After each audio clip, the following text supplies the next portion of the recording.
আসন্ন ঈদে মুক্তির অপেক্ষায় রয়েছে বেশ কিছু সিনেমা।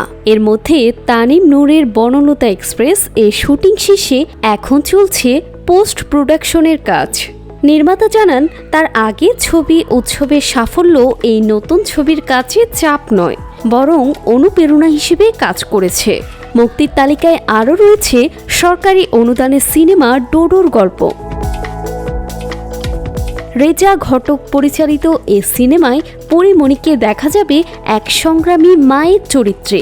এছাড়াও 400 বছরের পুরনো যৌনপল্লী উচ্ছেদের গল্প নিয়ে রাশিদ পলাশের রংবাজার, আদর বুবলির বহু প্রতীক্ষিত সিনেমা পিনিক এবং ববি মুন্না খান জুটির তছনছ ঈদে মুক্তির কথা রয়েছে।